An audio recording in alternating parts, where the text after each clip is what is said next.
I know what you did. You put those people in danger, and you stand there and act like you did nothing wrong.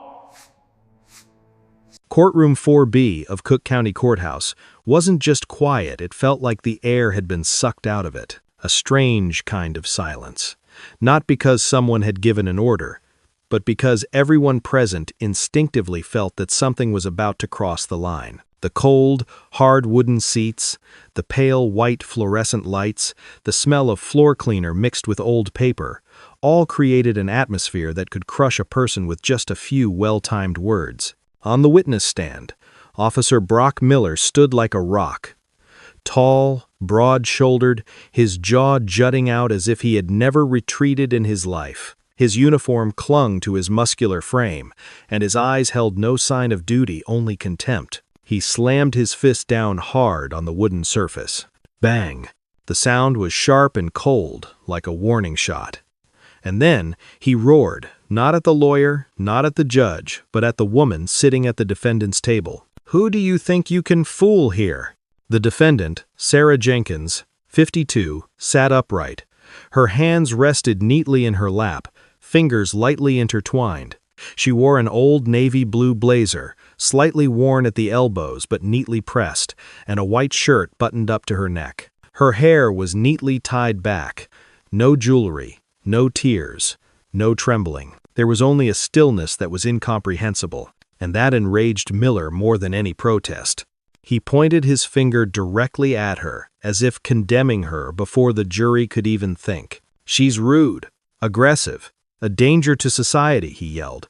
"People like her never change. They're only good at pretending until they explode." The words disrespectful, aggressive, and menace pounded into the air like stones. A few in the audience nodded, as if they were used to hearing this story, used to seeing someone in a uniform stand up and tell it, and used to believing that the uniform was real. But Sarah didn't react. She didn't glance at the crowd, didn't shake her head, didn't purse her lips, didn't clench her teeth. She just stared straight at the empty judge's chair. Beside her was the court-appointed lawyer, 26-year-old David Ross, a young man with dark circles under his eyes, his hands trembling as he flipped through the papers. He looked as if he hadn't slept all week. David leaned closer, speaking so softly it was almost inaudible. "Mrs. Jenkins, I know you don't want to take the plea deal, but we're up against Officer Miller. He has a nearly perfect conviction record. Prosecutor Henderson is very ruthless. If we lose, they can ask for the maximum penalty." Sarah turned her head to look at the young lawyer. Slowly, as if looking right through his fear. "I didn't hit him," she said softly, "and I won't plead guilty just to survive." David swallowed hard. "But this is a courtroom, madam. The jury will believe him." Sarah remained calm. "They may believe it," she replied, "but the truth carries weight." On the other side, at the prosecutor's desk, Assistant State's Attorney Thomas Henderson sat upright, his face calm as if he held victory in his grasp. And right next to him, Miller leaned back in his chair, chewing gum as if court rules were for everyone else. He glanced at Sarah, a contemptuous smirk on his lips. The auditorium was packed. Some had come simply to see Miller, the hero, testify. Others, members of the community, sat silently in the back rows because they knew who Sarah was. They knew she tended the community garden. They knew she tutored children in math for free. And they couldn't reconcile that woman with the monster Miller was portraying. Then the court clerk's voice rang out like a sharp cut. "All rise." The door behind the judge's stand opened. Judge Arthur Higgins walked in. 70 years old. White hair, thin-rimmed glasses, a face as cold and stern as stone.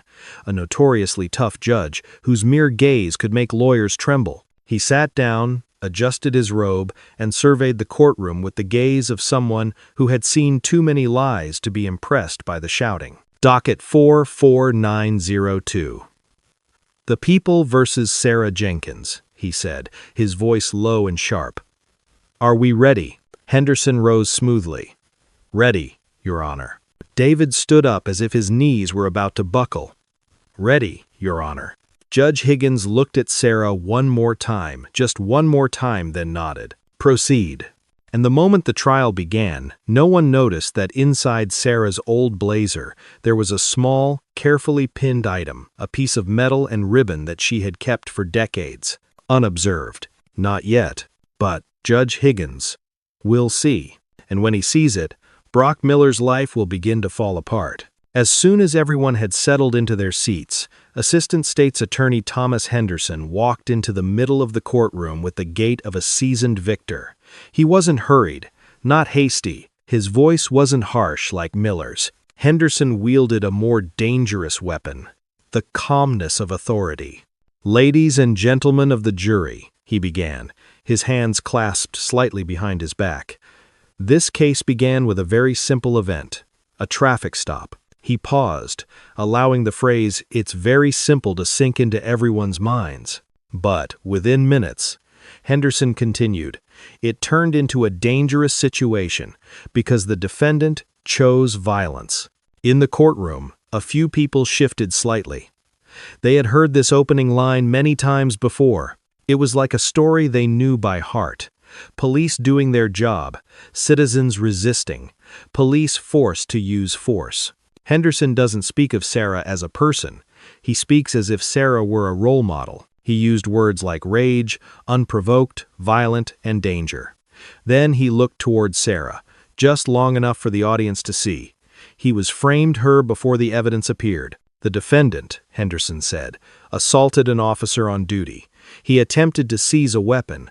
That conduct was not merely contempt of law, but a direct threat to the life of a law enforcement officer. Sarah remained still. Her back was straight. It was as if everything that was happening couldn't affect her. This led some to think she was cold, emotionless, or fearless. But in reality, Sarah only understood one thing. Reactions are what people use to label you with prejudice. If she trembled, they would say she was guilty of a guilty conscience. If she was angry, they would say she was aggressive. If she cried, they would say she was playing the victim.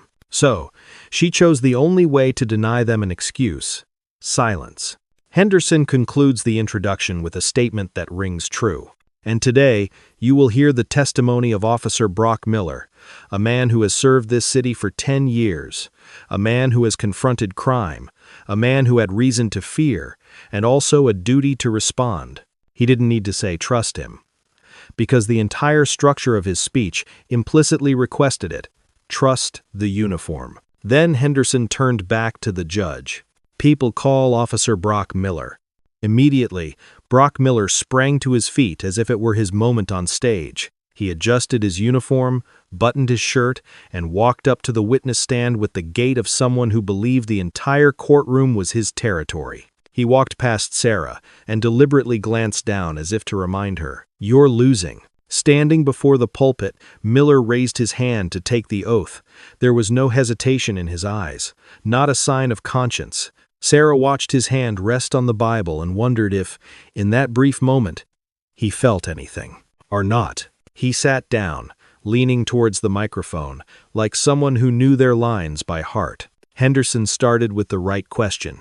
"Officer Miller, please describe what happened on November 14th. Miller cleared his throat and glanced at the jury. "Yes," he said, "I was on patrol.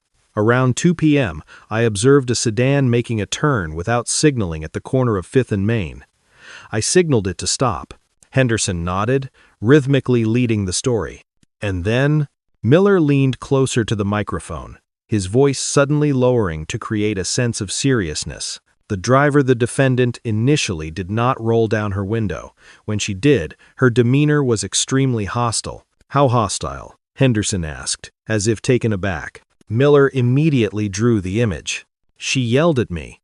She said I had no right to stop the car. She had a wild look in her eyes. Very unusual." There was a low murmur in the auditorium. A woman in the back row shook her head, but no one paid attention.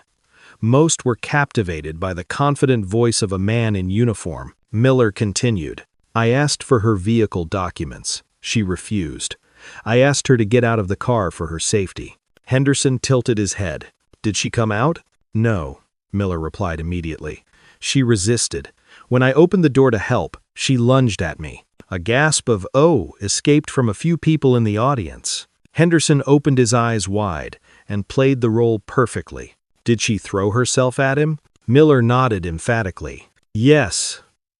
She punched me in the chest and tried to grab my gun. That sentence came crashing down like a hammer. David Ross sat up straight. His hand gripped the pen so tightly it turned white. If the jury believed Sarah had tried to grab the gun, it was all over. The maximum penalty could be imposed. Henderson continues to be a key player. Do you feel your life is in danger? Miller changed his tone, becoming deep and serious like a hero. Absolutely, he said. In 10 years of work, I've never met anyone who harbors so much unwarranted hatred. Sarah still didn't lift her head. She looked down at her hands as if concentrating on her breathing. From the outside, it might seem like she's ashamed, but in reality, she was doing something only those who have lived through life or death moments can understand, keeping her heart rate stable so that her mind wouldn't be swept away by the agitation. Because Sarah knew, Miller wanted her to react. Miller wanted her to fight back. Miller wanted her to get angry so that she would become living proof of the story he was telling. Henderson finished looking satisfied. Thank you, officer. No further questions. Miller sat up straight, glancing at the jury as if awaiting confirmation. In his eyes, this case was a battle he had won from the start because he had something Sarah didn't, a badge. But he didn't know that, on the other side, beneath Sarah's worn blazer, there was something equally official, something that would make even someone like Judge Higgins change his expression at first sight. And more importantly, Henderson built the entire case around Miller's testimony. In other words, if that testimony backfires, everything will fall apart with it. As Henderson sat down, a heavy feeling spread through the courtroom, not because of the noise, but because of belief. The belief that Officer Brock Miller's testimony had just planted in the jury's mind. A police officer attacked while on duty. And now, it's the turn of the defenders. David Ross stood up. No one applauded. No one expected it. He walked away from the defendant's table with the gait of someone who knew they were entering dangerous territory. His shoulders were stiff. His back was excessively straight, the kind of straightness of someone trying to appear strong while feeling empty inside. David stood in front of the podium and took a deep breath. Officer Miller, he began, trying to keep his voice from trembling. You just testified that Mrs. Jenkins punched you in the chest. Yes, Miller replied immediately and concisely. And try to take his gun. Exactly. David nodded, looked down at the file, then looked up with the first question he had been considering all night. In such a serious situation, David said, Did the body camera record anything? Miller squinted. No. The device is experiencing a technical malfunction. A few jurors frowned. David picked up on that signal and took another step forward. A malfunction. Precisely at the moment the accused is accused of assault and attempting to seize a weapon, Miller's voice sharpened. The equipment is old. That happened. David swallowed hard, but didn't back down. Did you check the camera's status before stopping the vehicle? Miller leaned back and crossed his arms. I didn't know it was broken until after the incident. David nodded slightly, as if accepting the answer, then continued. So, you agree that, according to procedure, a stop where the camera isn't working is not standard practice? Miller slammed his hand on the witness stand. What do you mean? He growled. Are you implying I violated procedure? The atmosphere was tense, like a guitar string pulled too tight. David sensed the overwhelming power. He was bigger. His voice was louder, and he was used to using his voice to force others to back down. But David forced himself to stand firm. I'm just clarifying, he said, because right now, the whole story is based on your testimony. Miller smirked. This is the testimony of an officer sworn in court, he said loudly. Or are you saying I'm lying? That question was like a steel trap. If David says yes, he will be making himself appear to be insulting to law enforcement. If David says no, all subsequent questions become meaningless. He hesitated for a moment, and Miller immediately stepped forward. You know, Miller said, leaning over the witness stand railing. "I've been doing this for 10 years. I've shed blood for this city, and I'm not going to let some kid in a cheap suit stand here and tarnish my honor." His voice rose, as if he wanted the entire courtroom to hear. "And that woman," he pointed at Sarah, "is a criminal. She attacked me. She has no respect for the law." Then he uttered a sentence that caused the entire courtroom to fall silent. "She's just a thug in a blazer." David jumped up. "Objection," he yelled, this time out of control. "Hate speech. Threatening the lawyer." "Sustained," Judge Higgins said, his voice sharp as a whip. "Officer Miller, you're in court, not a dressing room. Control your language." Miller hid and shrugged. "Excuse me, Your Honor," he said, his voice feigning indifference. "I'm just frustrated that criminals are trying to get away with it." Judge Higgins stared at him intently. "The defendant is innocent until proven guilty," he said coldly. "Go on, Mr. Ross." David struggled to regain his breath. He asked about the car's turn, about the distance, about why they didn't call for backup before resorting to force. He asked cautiously, in small steps, but Miller had the answers to everything. He spoke fluently. He spoke in perfect rhythm. He spoke as if he had practiced it dozens of times. And gradually, David felt like he was hitting a steel wall. When he returned to his seat, his shoulders slumped. Cold sweat soaked his shirt. The jury's gaze was no longer neutral. They were leaning toward Miller. Henderson stood up. "People rest." Those two words fell heavily upon me. "Now it's the defender's turn." David leaned towards Sarah, his voice almost breaking. "We have no witnesses," he whispered.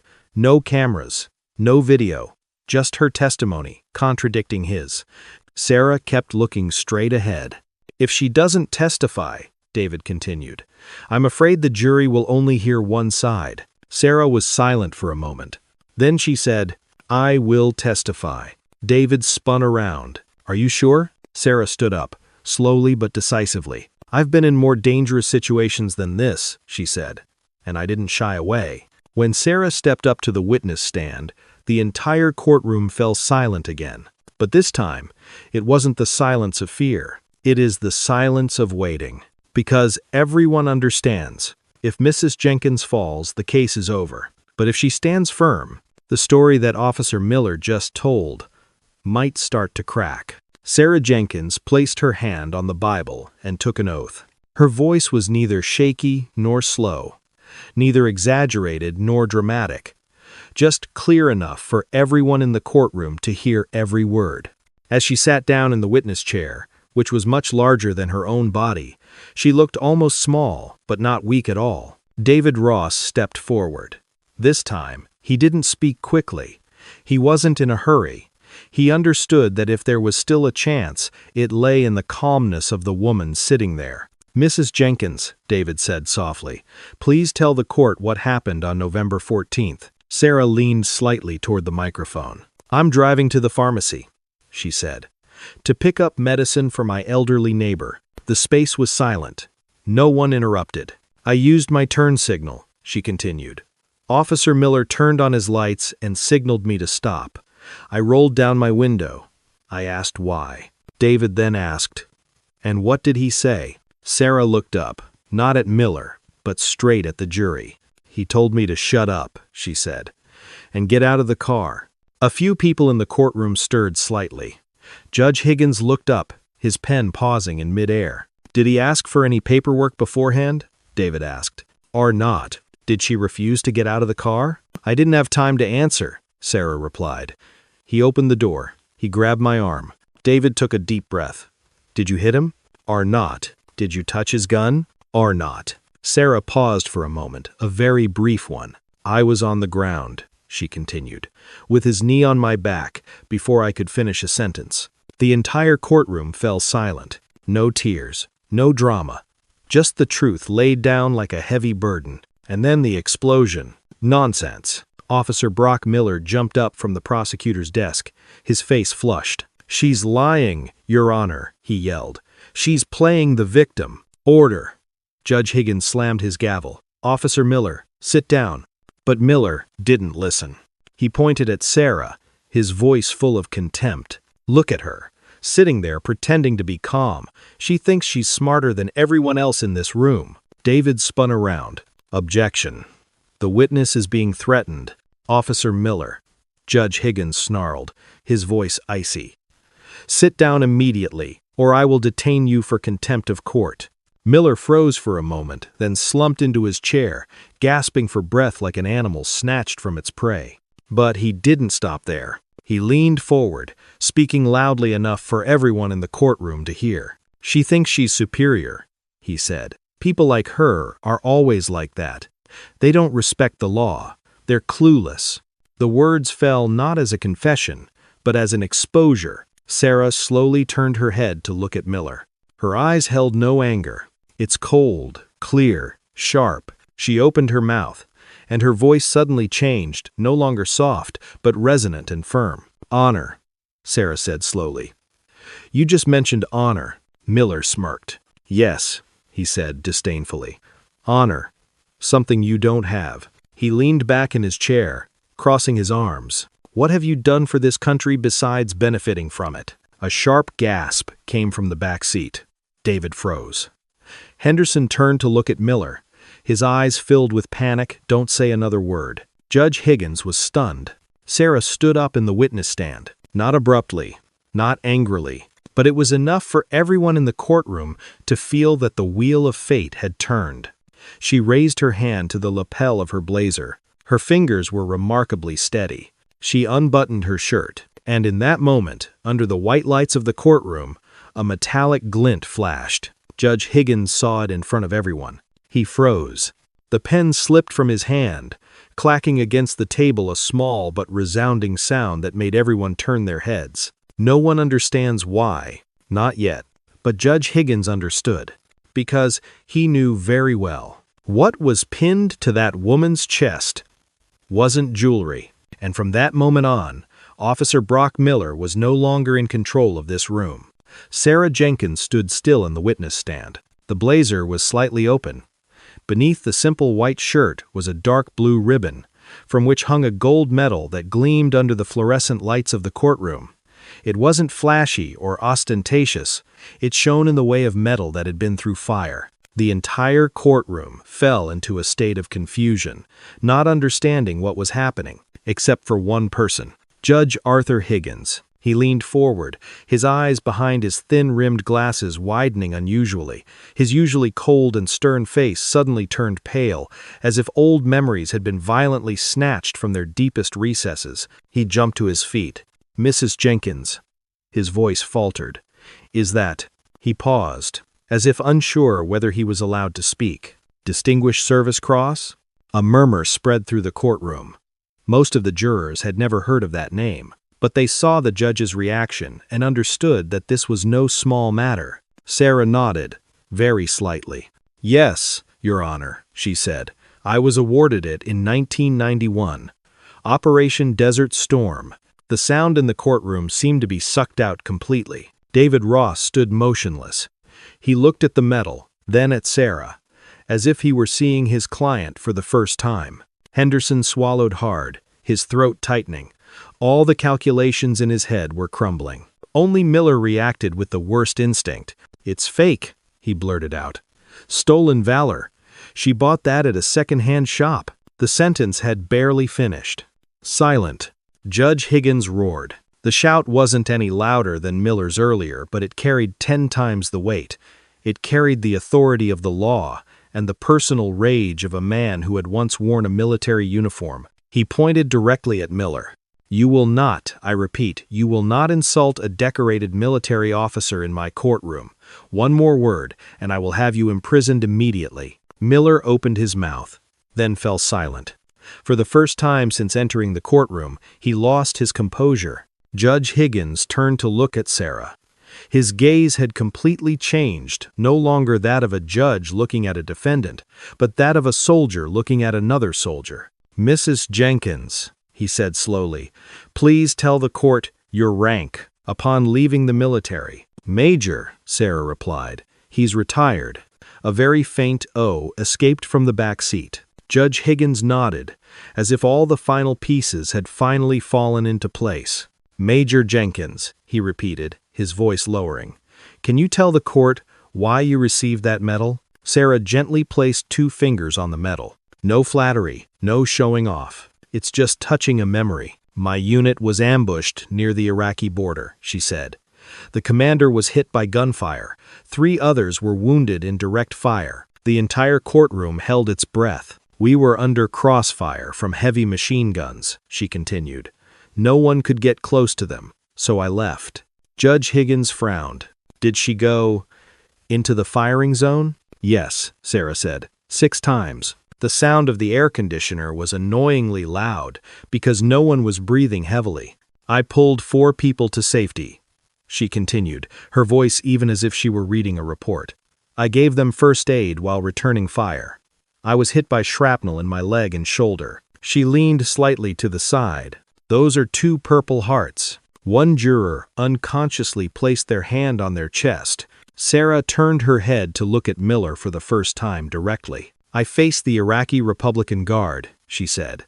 "I was under artillery fire. I know what adrenaline is. I know what it's like to be afraid of dying." Her voice stiffened. "When he stopped my car, he wasn't afraid for his life." Miller avoided her gaze. "He's afraid of being challenged," Sarah said. "Afraid of losing control. Afraid of a woman who will remain silent and not immediately follow orders." She leaned forward, each word spoken as if nailed to the wall. "He thinks I'm weak. Because I'm not noisy." A moment of silence.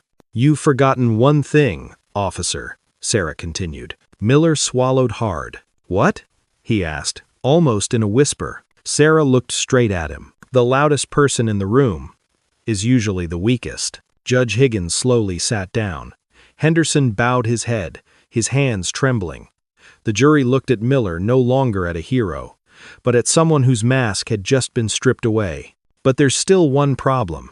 The medal proves who Sarah is. It proves its credibility. But it doesn't prove the truth of the road that day. Judge Higgins reached his hand under the table, his eyes turning cold and sharp as steel. "That's interesting," he said slowly.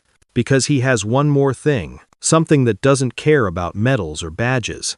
Something that only cares about what actually happened. And it is inside a brown envelope." Judge Arthur Higgins did not immediately add anything further. He reached down below the judge's podium and pulled out a thin brown envelope.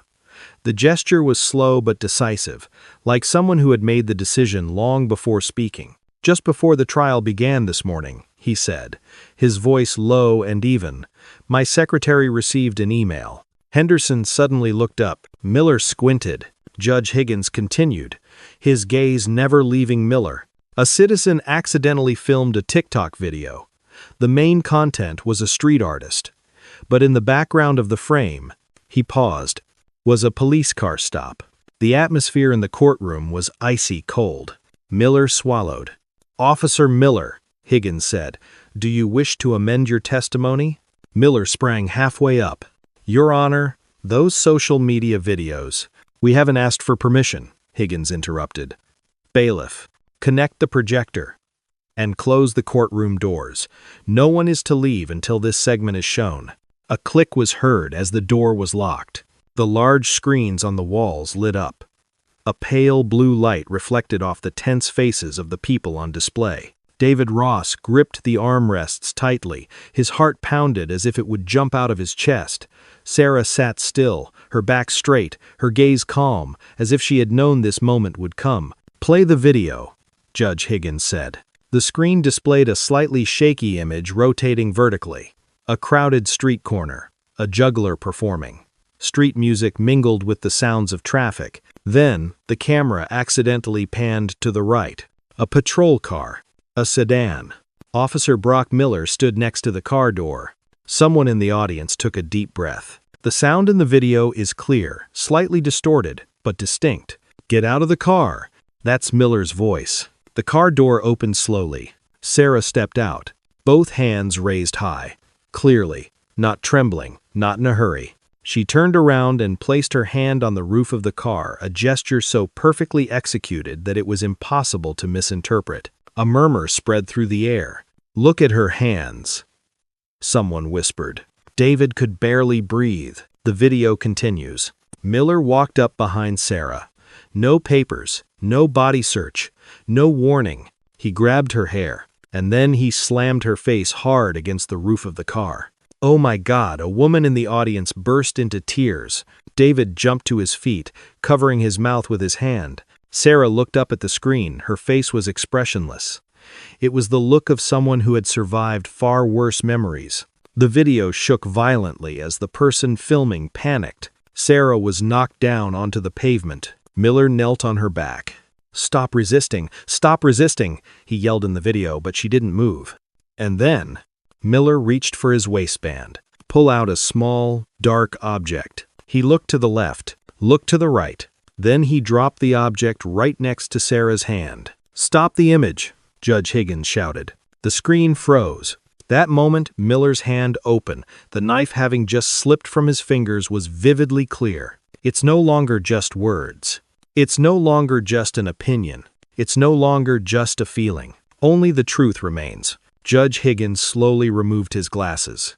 He looked up at the screen, then looked directly at Miller. Disgust was clearly visible on his face. "Officer Brock Miller," he said, his voice trembling slightly as he tried to suppress his anger. "You testified under oath that the defendant attempted to seize your weapon." He pointed to the screen, but this video shows him attacking a law-abiding citizen and personally planting incriminating evidence. Miller pushed his chair back and stood up.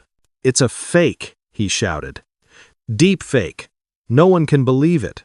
Sit down," Higgins roared. The room shook slightly with the sound of the hammer striking. Miller stood frozen, sweat pouring down his forehead. Henderson slowly rose to his feet. This time, he didn't stand next to Miller, he stepped back. "Your Honor," Henderson said, his voice hoarse and strained.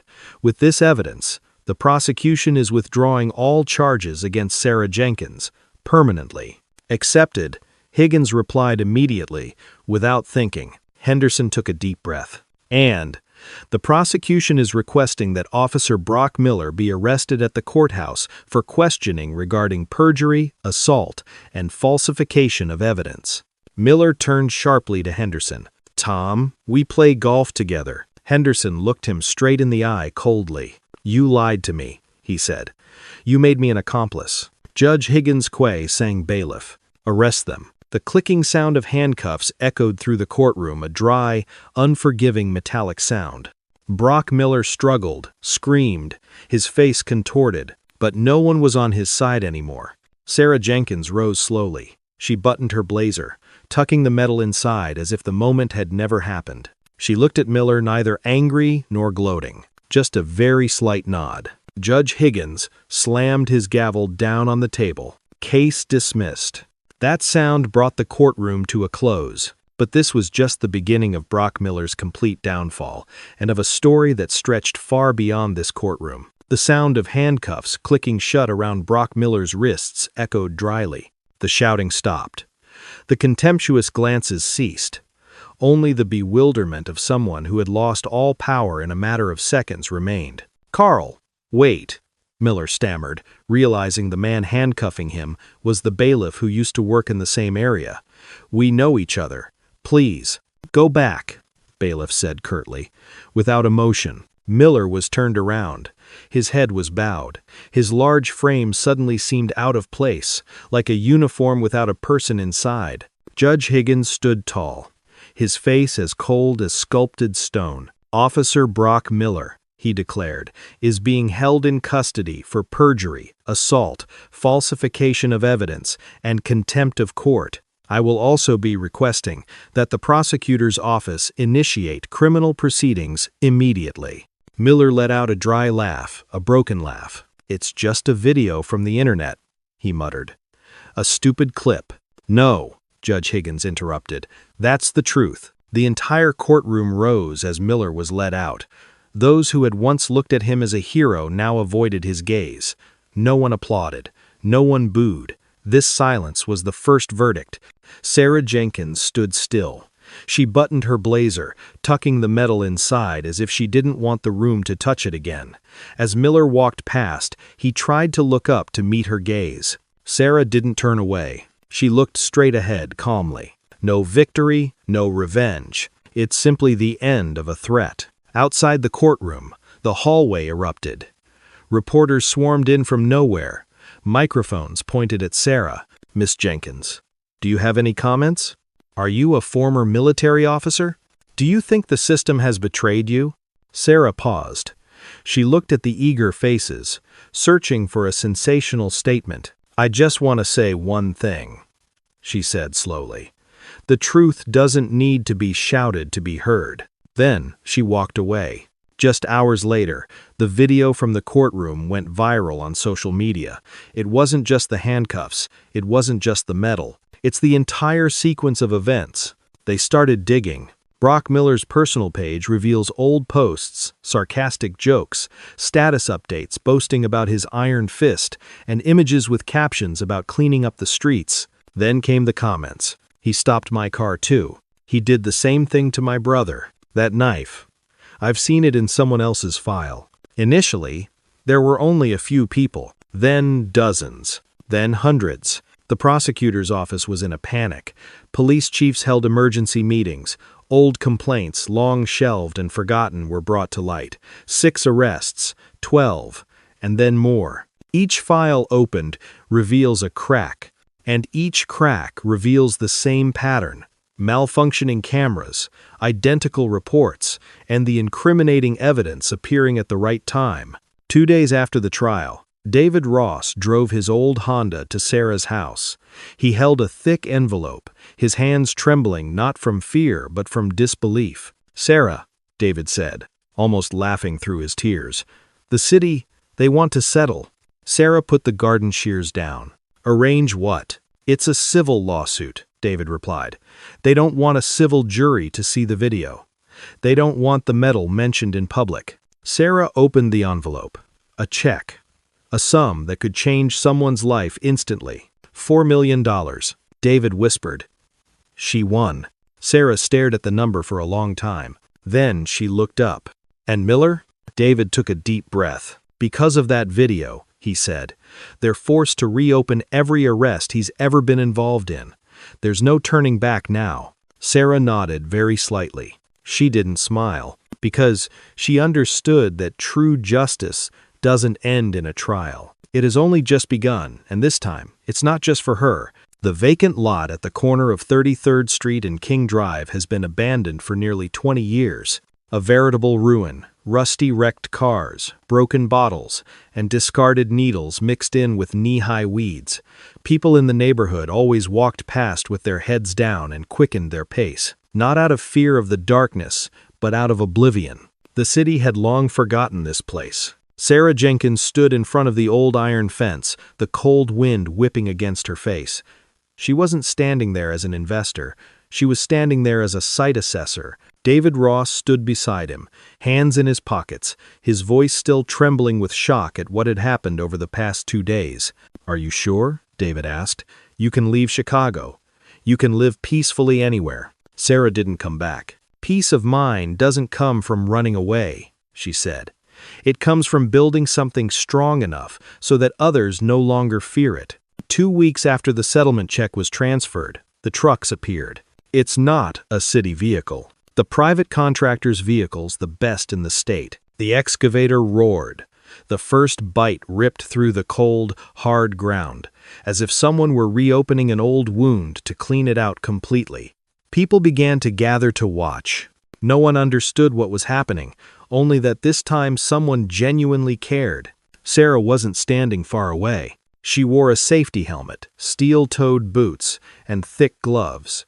She held a blueprint, directing the placement of each foundation and each escape route. When a foreman suggested cutting costs by replacing the load-bearing steel with a cheaper type, Sarah climbed straight onto the scaffolding, inspected the welds, and then spoke in a voice low enough to avoid argument. "Do it again. Do it right. Or leave the site." The foreman didn't argue. He looked into her eyes, the eyes that had made decisions under fire, and understood that this was not someone who could be fooled. The project is growing bigger every day. Red bricks, floor-to-ceiling glass. Light floods in, replacing the darkness that had long reigned. A sign hangs up, simple but sturdy: Jenkins, Veteran and Community Center. Inside, there's a gym open free of charge to teenagers after school. A computer room with a fast internet connection for job applications and digital skills training. The second floor houses a legal counseling room, David's idea, where people can ask questions without fear of being looked down upon. But the heart of the project lies behind it. A garden. Why a garden? The architect asked. Sarah immediately replied, because people need to touch the ground to remember they're still alive. The vegetable beds were raised high, making them easy to care for. Roses lined the pathways, Sarah's favorite kind. In the center was a quiet space, with wooden benches for veterans, where no one questioned their past and no one pressured them to tell their stories. Meanwhile, not far away, Brock Miller was sitting in his cell awaiting his next court appearance. The list of charges grew longer.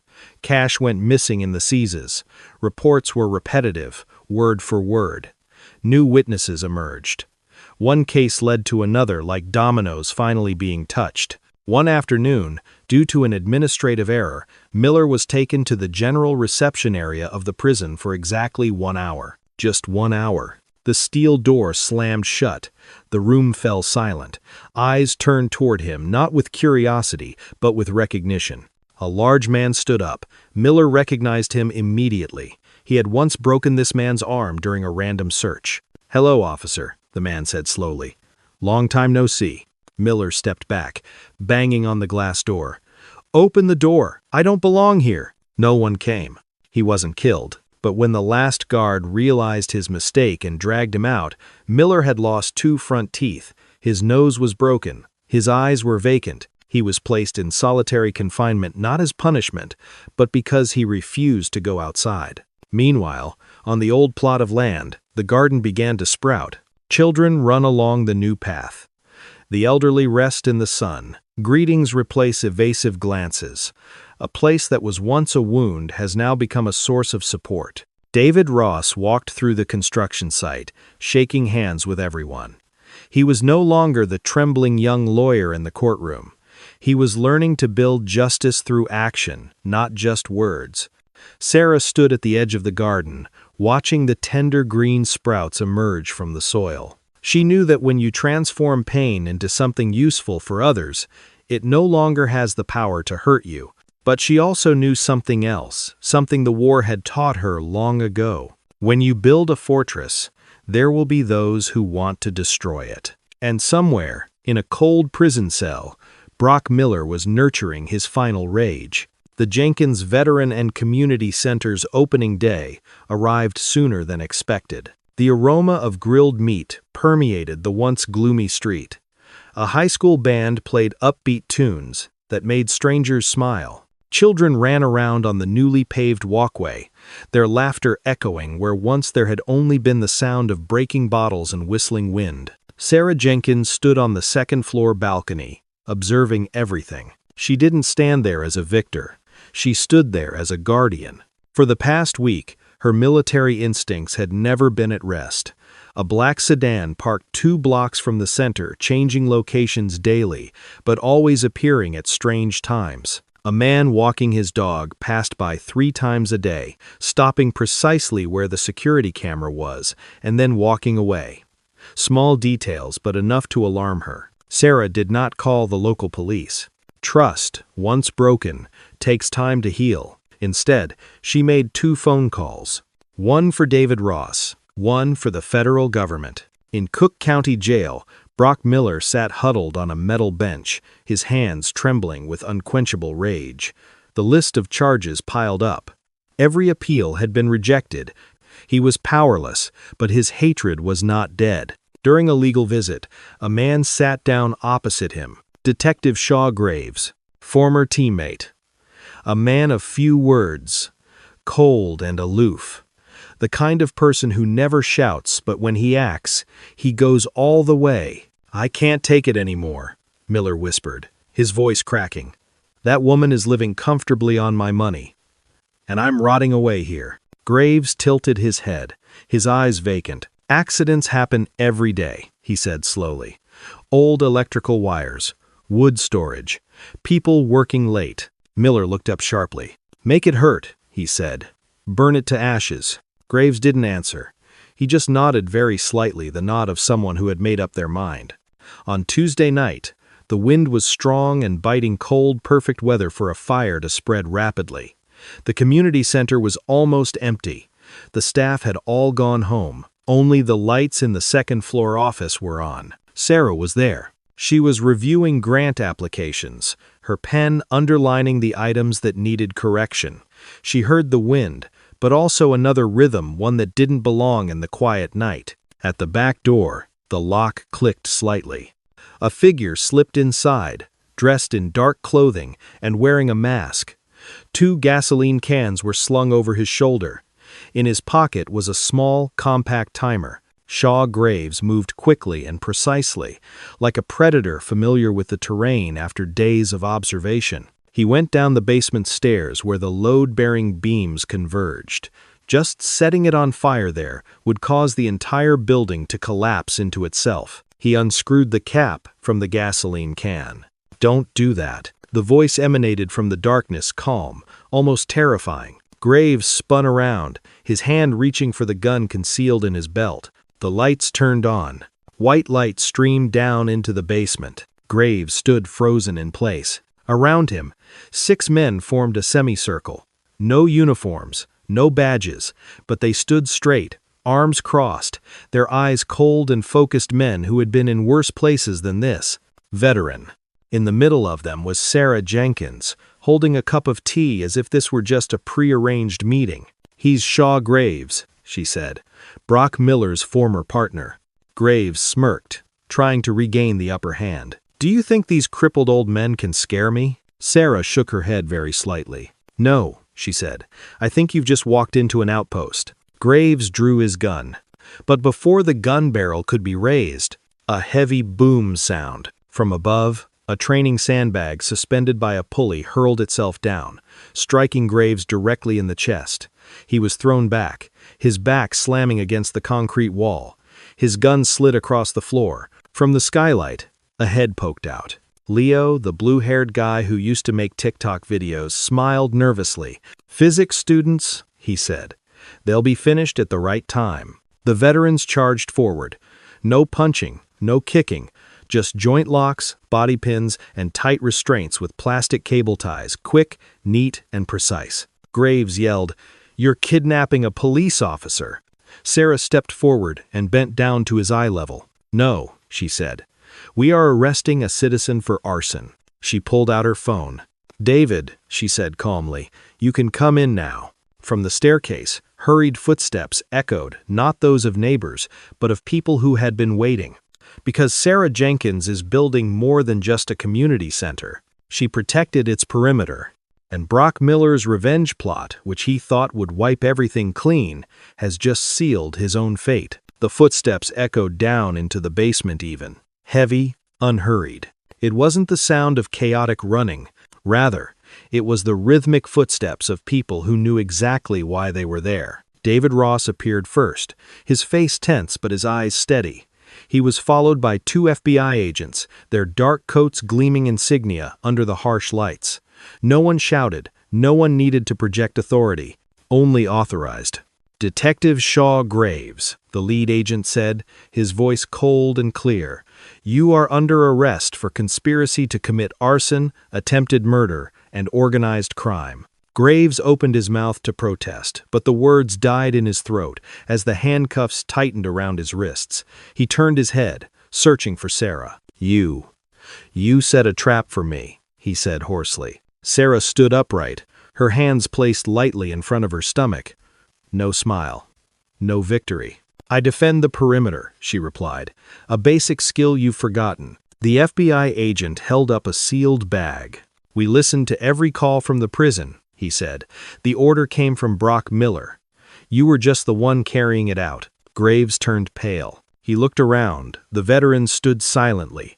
Leo high above, still holding the pulley, David at the bottom of the stairs, and realized something belatedly. This wasn't a spontaneous act. This was a campaign.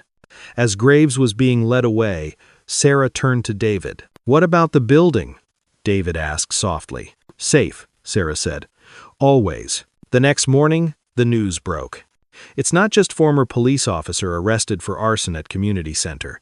It's a whole network. Calls from prison. Names emerge. Old cases are pieced together into a map. Brock Miller's name is back on the front page. This time there's no room for doubt. In his cell, Miller was brought before the federal court via video screen. He had lost weight, his eyes were sunken, as the new charges revenge against a witness, conspiracy to commit domestic terrorism, obstruction of justice were read aloud. He tried to say something. The judge interrupted. Bail denied. 2 words. Absolutely. Henderson, now just a prosecutor trying to keep his career, stood a safe distance from Miller. No longer close. No longer shielding him. Outside, the community gathered at the center. Not to celebrate, but to listen. Sarah stood before everyone. Her voice wasn't loud, but it carried. "We don't need revenge," she said. "We need systems. We need evidence. And we need to stand together." Hands went up. Volunteers signed up. The Know Your Rights class was full. The legal office extended its hours.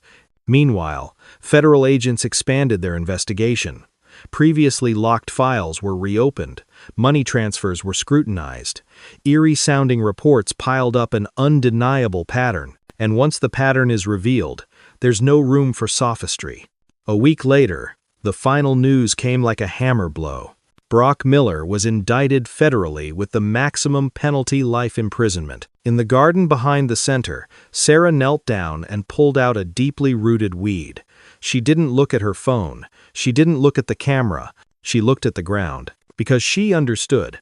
Once the net is closed, what matters is not who is caught, but what you build afterward. And at this point, the center is not only standing firm, it is becoming a pillar of support for an entire neighborhood, a place where violence no longer has the final say. The federal courtroom was brighter, cleaner, and quieter in a different way. There was no emotional outburst, only the weight of the consequences. Brock Miller sat at the defendant's table in his orange prison uniform, his hands clasped in front of him. No more insignia, no more gun, no more the look of someone who believed they were always protected. His face was gaunt, his gaze unsteady, a man facing the truth for the first time, without the power to shield him. The federal prosecutor stood up, his voice even and cold as metal. "We have video evidence of the assault and the planting of incriminating evidence," he said. "We have audio recordings of calls from the prison directing retaliation against witnesses. We have testimony from accomplices and a pattern that has been repeated in many previous cases." The defense attorney tried to stand up, to narrow the blame, to separate Miller from Shaw Graves. But the judge was not convinced. Every argument was cut short by documents, timelines, and an unbroken chain of cause and effect. When it was his turn to speak, the judge looked directly at Miller. "Do you have anything to say before the court pronounces the verdict?" Miller opened his mouth. His tongue was stuck to the roof of his mouth. The words he used to overpower others wouldn't come out. In the witness stand, Sarah Jenkins stood up. No medals needed, no introductions required. Everyone in the room already knew who she was. "Your Honor," Sarah said, her voice low and clear, "I am not here to seek revenge." She paused for a moment, just enough for all eyes to focus.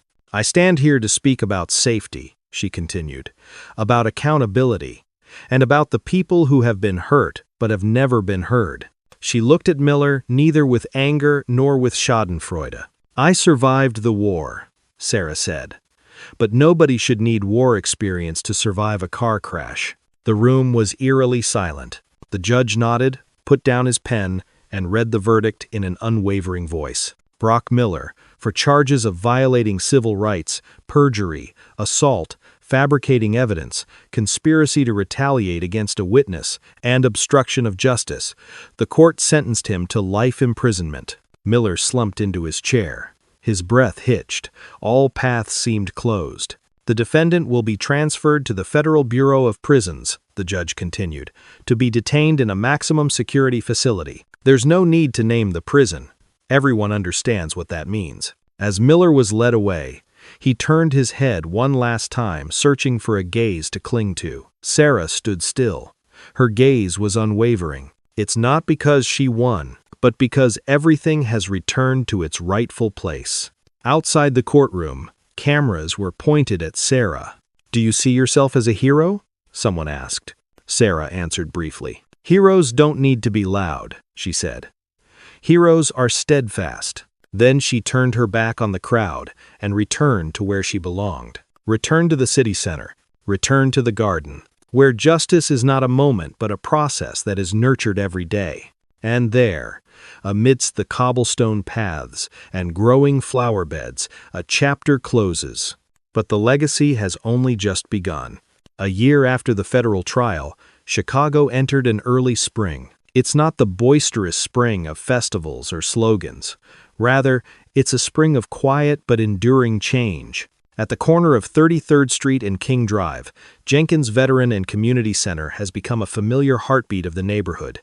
Every afternoon, children flock to the gym. Veterans sit in the quiet garden, playing chess, gardening, or simply sitting there without saying a word, knowing they are not alone. A small bronze plaque was affixed near the entrance gate.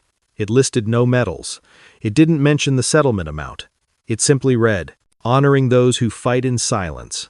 David Ross walked through the gate with a file in his hand. He was different now, steady, composed. The small legal office on the second floor had helped hundreds of people understand their rights, not to oppose them, but to avoid being crushed by ambiguity. At the far end of the garden, Sarah Jenkins was bending down to pull weeds. She wore a rough cloth coat. Her hands were covered in dirt. There were no cameras. There was no speech. David approached. "They want to make a film," he whispered. "They want you as a consultant. The pay is high." Sarah smiled a very slight smile. "Tell them to transfer the money to the legal fund," she replied. "There's more to this than that." David nodded. He was used to that answer. In a remote location, amidst thick concrete walls and never-ending lights, Brock Miller began a series of identical days. 23 hours in a cell, 1 hour outside, no teammates, no audience, no applause. No one calls him a hero anymore. Nobody needs to do that. Because power based on fear always ends in isolation. And here in the spring sunshine, Sarah Jenkins rose, brushed her hands, and looked around the garden. Children laughed. The elderly nodded in greeting. A community that had once bowed its head now stood a little taller. Leo, the blue-haired boy who filmed the video that year, was adjusting the camera in the corner of the yard. He had become the center's media manager. "Major Jenkins," he asked, "do you regret anything? You could have screamed. You could have retaliated. You could have taken advantage of every spotlight." Sarah looked at him, then looked further beyond the fence, beyond the street. "No," she said, "because noise accomplishes nothing." She bent down and pulled out another blade of grass. "There is action." Sarah Jenkins didn't need a medal on her chest for recognition. She put it back in the drawer where memories are respected but not displayed. Her legacy is not displayed on a wall. It is alive in laughter, in people who are no longer afraid, in a neighborhood that has learned to protect itself. And if there's one thing this story wants to leave behind, it's this. Never mistake silence for weakness. Never mistake shouting for strength. Because when the storm passes, only the mountain remains standing. And Sarah Jenkins, the woman who was humiliated in a courtroom, is that mountain.